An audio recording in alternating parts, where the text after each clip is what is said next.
And his dad banned him. He wouldn't buy him the ironing board, the pushchair, the doll.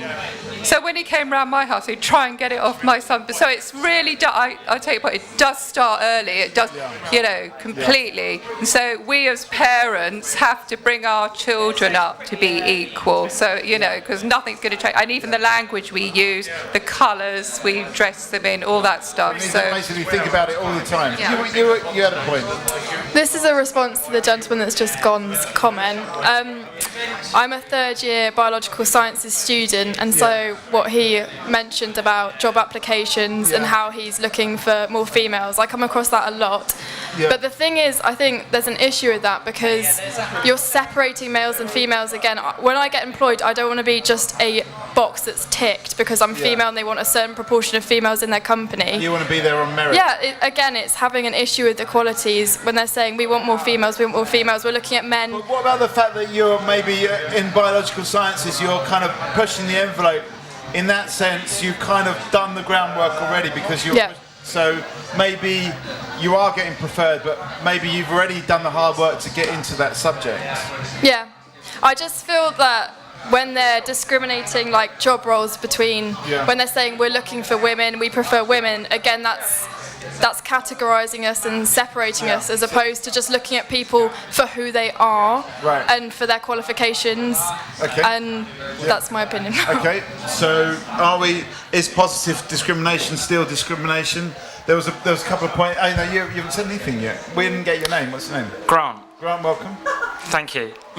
I think you maybe have to look at it in two ways when it comes to kind of in the workplace. First of all, I think you're really right, actually, and I think it's really sensible to say you shouldn't be having to make that conscious or unconscious decision whether you should hire more females or males. But that's going to happen if the top line at the very top level is all males. The only way that's ever not going to happen is at the very top level you've got that kind of equality at the top level, so it doesn't have to become a conscious decision, it can become a subconscious decision. But in order to make that happen, the only way to get there is by having that society. So it's a quite of a hard thing to hear. You're just the route to you're the means to the end, sorry. I was just going to say that with a bunch of the technology companies, when they're looking at trying to recruit more females, it's not box ticking, it's about diversifying.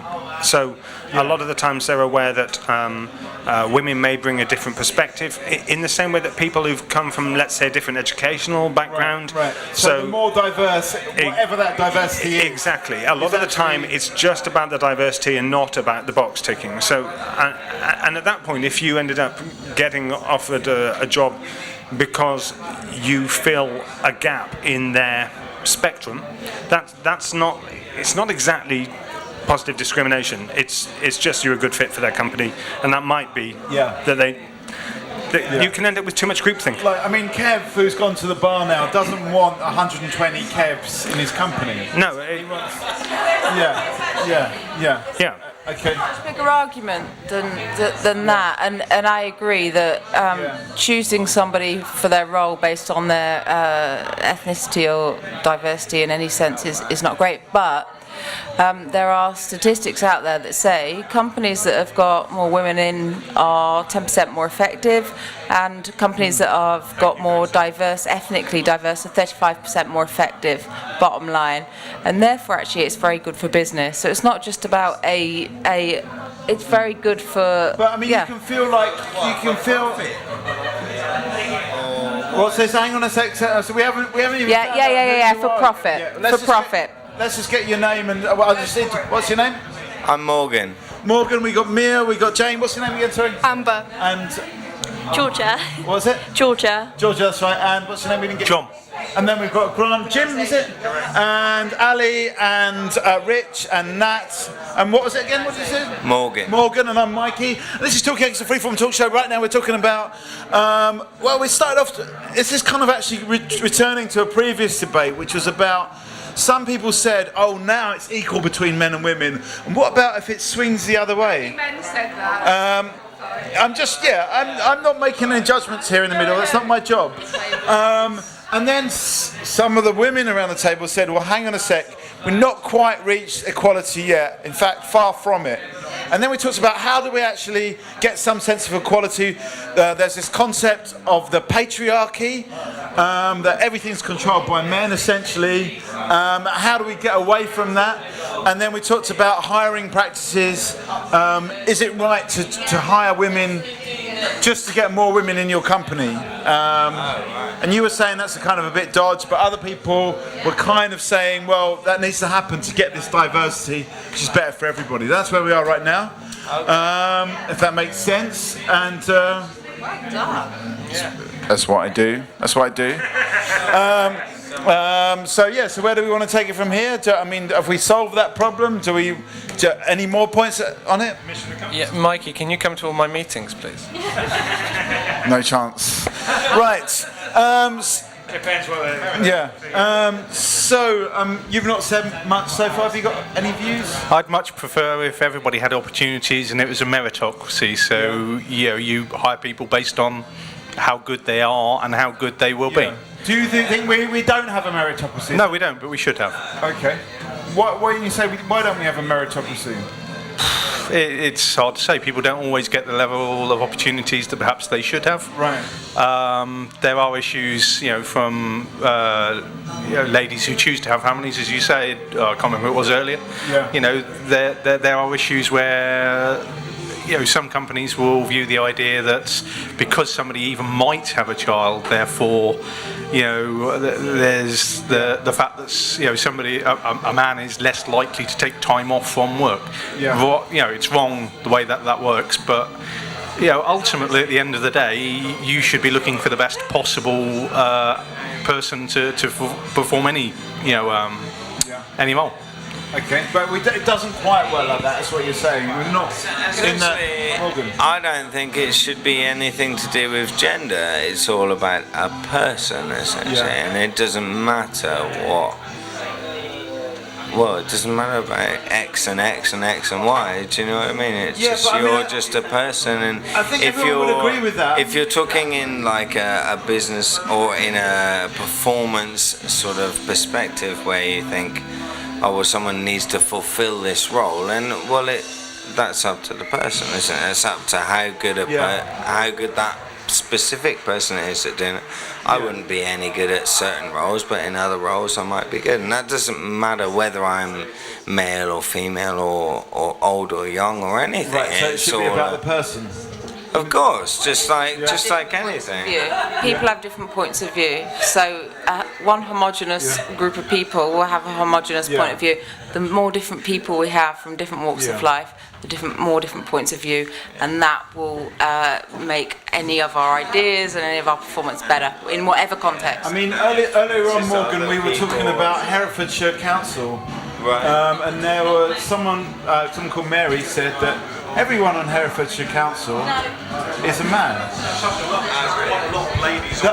There's quite a lot of ladies on the council. If you're a Oh, this is not true. Sure, but with a voice, i.e. in a leadership position, not. The kind of I don't know whether that changes your opinion, but the kind of people that are in leadership roles are the kind of people that maybe you don't want making decisions about your family and about things like this. You want humanitarian people, you want real people who really understand life and what it is to go through life. Okay. Yeah. Can I make a somewhat of a devil's advocate point, or raise it? Yeah. Purely because while we're talking about equality and someone, because John mentioned meritocracy and how it works if women take time off to have children and how it's not a fair system and maternity versus paternity. Let's get to the point. We've had all these caveats, just make the point. You will not judge me. Yeah. It's fine. Biology of the reality of a mother, is that completely rendered redundant to this argument, or are we going to acknowledge the fact that women have babies, can feed the babies, and men can't? Now, that's why I added caveats. Because I'm not saying I... Okay, I'm going to paraphrase sum this up. What about biology in this argument? I mean, is it relevant? That's not an argument. it's bullshit. You can still feed within the workplace, and in certain places that can happen, whether you have a baby or not. The real fact of the matter is only in terms of the percentage of parents that can take shared parental leave. Only 3% of men are taking that up. That's the issue. Why is that 3%? Hang on a sec, Jim. Okay, so the shared parental leave is blokes don't get to take that. Their wives take that. You have to convince your wife that you can take that. Right. Okay. So there's no way you take that. Your wife takes that. Okay. She gets an allocated parental leave, and you get a shared pool, which she will take. Okay. The wife will grab the parental leave. Yeah, absolutely. And with the wife, not with. We're talking about. You're saying no, Morgan. He's just had a child, and he's had leave to look after that child, to spend time with that child. Happen. They both have had leave. He's a doctor, she's a nurse, so maybe they're in an institution that allows them that. Maybe whereas other people might not be. Yeah. You had a point here, actually. Well, men have a legal right now to take paternity leave, so I think any man sitting around this table with children who believes that it's just the woman who should be looking after the child constantly while he goes off to work and his life doesn't change at all is absolutely talking rubbish. I think, hang on a sec, Mia, because I think Jim's making as somebody that is the stay-at-home parent, Jim's making the point that actually when it comes to parental leave, the wife takes the mother. Yeah, I'm just quoting Jim. Jim said wife. The mother partner, the female partner takes precedence. They grab the parental leave. Saying that the woman has demanded the right to have the lion's share of the leave. Amongst the people I know, it's not the lion's share. The lion's share implies that the lioness gets some. It's all of it, and you end up in the situation where frequently both parents say, well, you're not going to say to your wife, you have to go back to work now because I want to stay and look after the kids. It's not reality. Women do get the veto on that. Okay. Yeah. Hang on a moment. Hang on. What I would, similar to Jim's point, but also to Devil's Advocate Grant again, breastfeeding is proven to have massive benefits. So the argument of I can feed my baby too. If you make the decision that breastfeeding is the best course for your child's cognitive, physiological development, then you can't do that. Well, you think that's bollocks? Now, as I very carefully prefaced, and why I prefaced it, I'm making a point. You're not just making a point for people. Yes. Someone's Please. Not here. Yes. Exactly. Okay. Right. Morgan, what were you going to say? I was going to say, so I reckon that most of you guys here work 40 hours a week, at least. Yeah. Yeah. What's the point? So that's an option. You choose to live within your means, and this. So you say they could actually work less and actually. Well, it's all very dependent upon a personal situation, of course. Yeah. But there is that possibility. That is optionable, isn't it? If that is your ethic and that's what you really want, then you could do that. Yeah. Okay, Jane? I think universal income would give us all a lot more choices, and so men and women could share more equally So you think in maybe childcare. we're working too much? Yeah, I think rearing children isn't valued enough in this society. It's the most valuable thing you can do. And you really take a big financial hit when you, like I did, give up your career. Not that I'm regretting it, but I'm saying. Both men and women. Yeah, it does. But if we had universal income, it would liberate both men and women to do an equal share of child rearing. Right. Okay. So maybe it's not so much about men or women, but about the amount of time they need to spend working. Hello. Yeah. Whoa. Whoops. Sorry. Excuse me. Yeah. Can I ask the younger members what their opinion on this is? Because you're at a point where all of these things lie before you.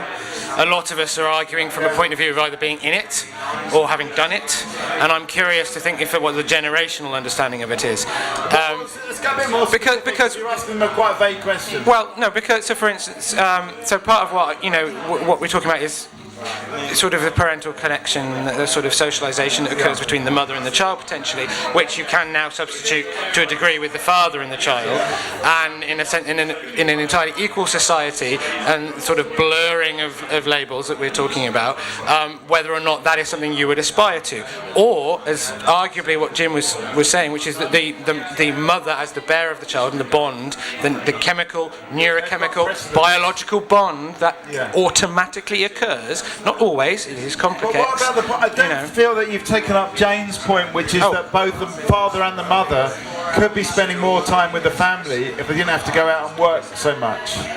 I think that's possibly true. I know that I take my work-life balance very seriously, and I take a lot of, and my family comes before my work.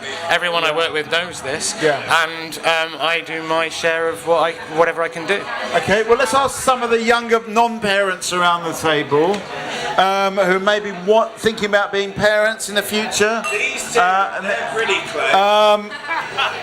Where do you see that working in the future? Will it be more of a male-female thing? Will the mother still take most of the in the future? That goes out to some of the younger people around the table. I'm not gonna anything on this side. Any ideas? What would you expect of your? Yeah. What about on this side? Oh wow. Yeah, Ali. The mic comes to me. Only because you started saying something. I didn't say anything that was relevant. I said.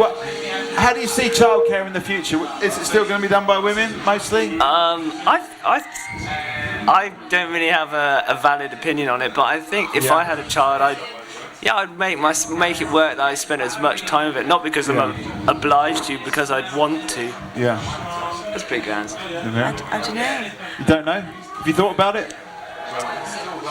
I'd like to think that it would be equal. Okay. Like, I don't know. Like you don't think it will, but I don't really want to. Grab the mic.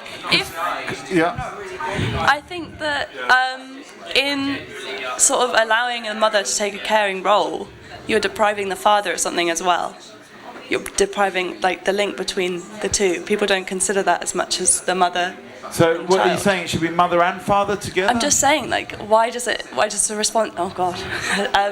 responsibility rest on women? So you're saying it rests on both? I'm saying you can say, it rests on women. We should look at women's rights, but there are a lot of people that might not validate feminism anymore, whatever. Yeah. But there are people that you should be able to consider men's rights. Men are being deprived of a decent relationship with their children because they're still viewed as a breadwinner in our society. And should they stay out and not see their children so they can further their career? Yeah. It doesn't make sense that we both have to sacrifice something in order to raise something that we've created together. Comparing with Jane that it should be both mother and father.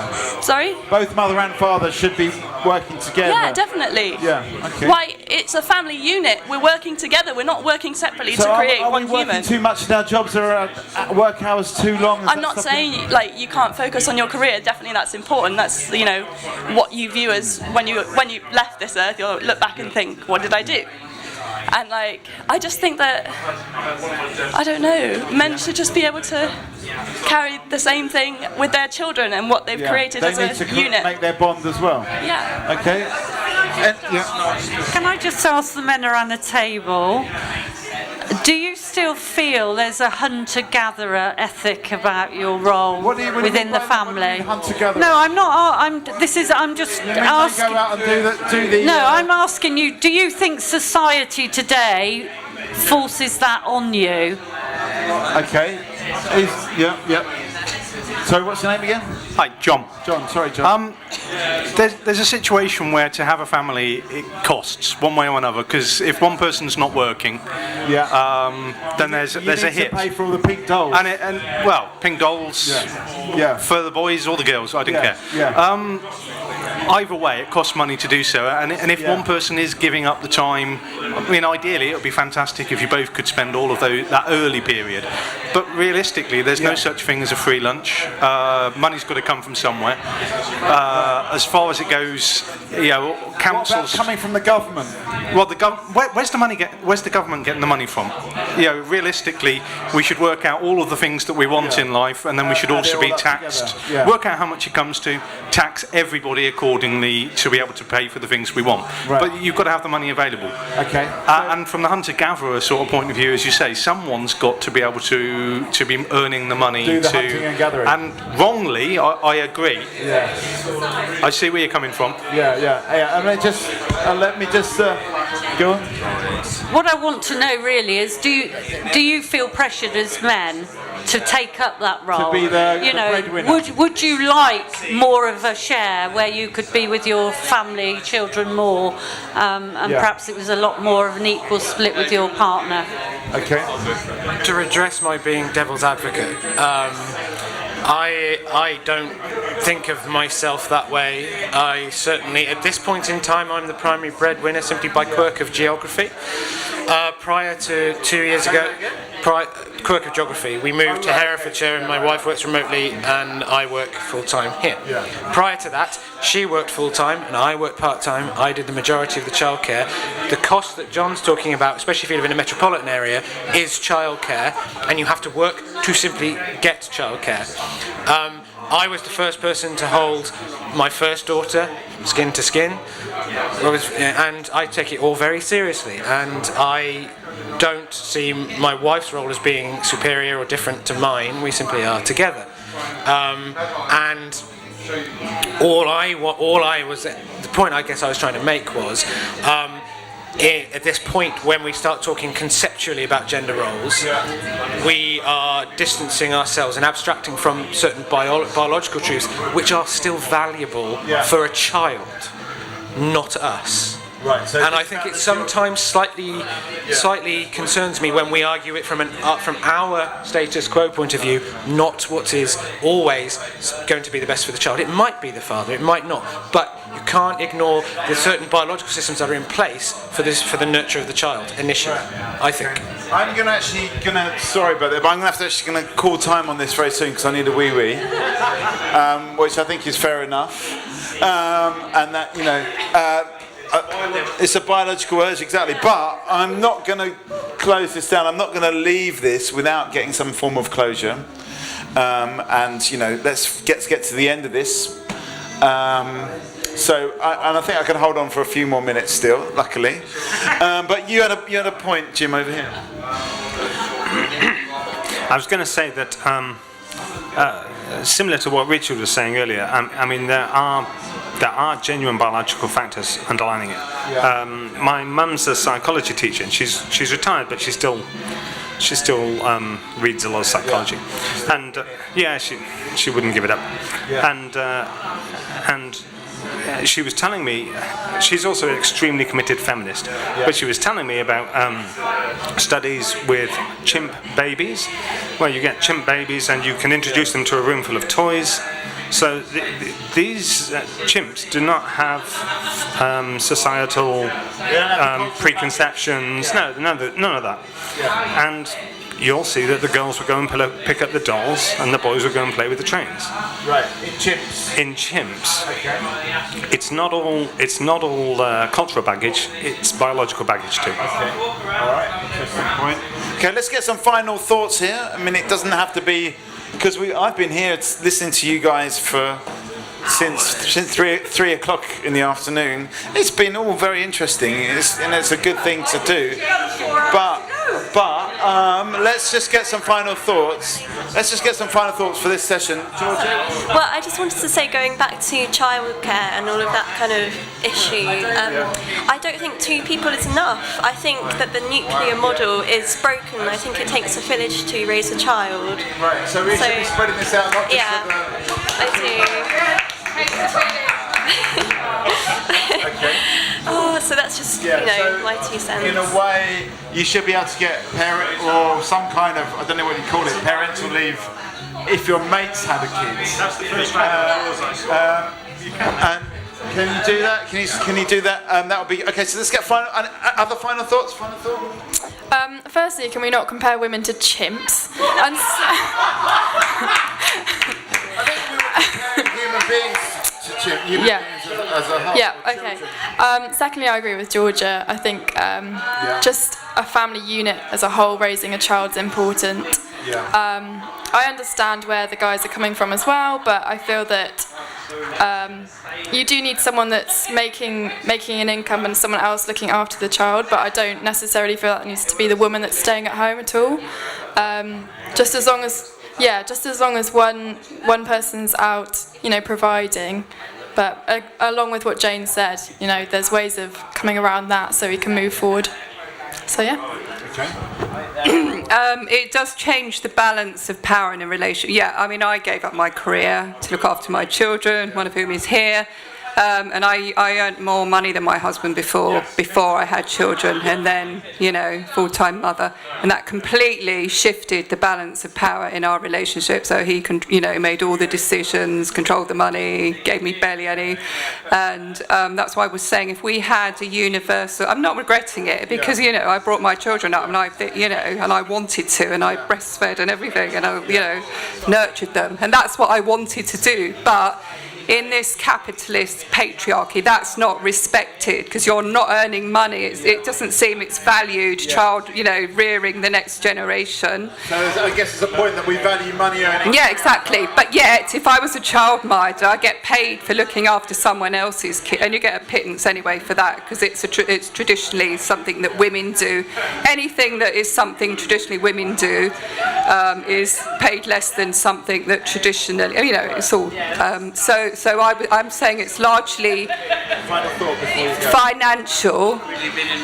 It's largely financial in this society. So that therefore, I think if we had a basic income, it would make us a more equal society that nurtured our children more. I'd just like to say I'm hopeful for a future for our children. I think that attitudes are changing. It's perilously slow and painful sometimes to witness, but I do believe that actually men are now much more accepting of the fact that they can be nurturing. They mustn't feel guilty about it, and they must enjoy their children for as long as they can. Okay. I know, Hereford, you've not been in this discussion, but maybe give us the final thought from a previous discussion. Okay. I think religion's got a lot to do with it. I think, the fact that Judaism and Christian and Islamic traditions of religion are all very male, and I think, long live Mother Earth. Let's have female deities and let's bring them back. Okay. I think the last 15 or 20 minutes have been very much a conversation about gender norms and Britain in times gone by, and I don't think it necessarily reflects ethnic and sexual diversity in the way we live our lives. And I think some of the conversations that I listened to earlier on in the evening possibly would have invoked a different discussion, and I'm really inspired by that. Okay, well, what was the difference earlier on in the evening? I'm not sure we'd have been talking about chimps and men and women and staying at home, to be honest with you. I really don't think we would have been. Okay, so you think that's maybe a little bit of a regression, maybe the chimps and the men and women, the biological side. Rich? I'll finish on the point I made earlier, which is that my daughters can do whatever they want, and I will fucking fight anyone that says they can't. Okay. Kev, have you got a final thought? No, I'm good, thanks. Yeah? I'm sorted out for now. You sorted okay, Jim? Yeah, I mean, I think in a group like this, you're always going to have massive selection bias because we're here, which means the people you need to convince aren't in the room. Right, okay, so we're actually, whoops, there's a few glasses here, but we're not. So you're saying we're having a great conversation. It feels like, it's a bit like what we were saying earlier on. It feels like we're making progress, but actually we're talking to a very select group of people. That's exactly what I'm saying. There's a much wider group out there that maybe are not having this conversation. Yeah, the people who really need to have this conversation are not having this conversation. Okay. All right. Well, the next question is how do we get them to have that conversation? But that's for another Talkaoke another day. I suppose my final thought is kind of going with you is a variable that you haven't kind of considered is location as well. And I think someone who's lived metropolitan and someone who's lived rural is two very different places. So even though it may be a step forward in certain places, there's still perhaps a long way to go in other certain parts of the country as well. Right. So it may have felt like a regression, but I think generally, but I think you know that's just something to bear generally beyond your point anyway. To bear in mind is that location plays a huge role, and yeah, that's right. But the pressure on men and women in a rural environment, if we had more time to talk, would be really interesting too, because it's a completely different thing. Okay, so rural's a bit different. John, have you got a final thought? Yeah, just love your children. I mean, that's the key thing. Yeah. Ultimately, they cost a lot of money. It is a decision that you have to make, and someone has to pay for them. So once you spend all that money on them, you've got to love them. You've got to love them. No, two different points really. So I mean, normally when it comes to Talkaoke, love comes up, and it came up in the very last thought there. But love the children's a final thought. Thanks everyone for taking part. Give yourselves a big round of applause. Thanks very much.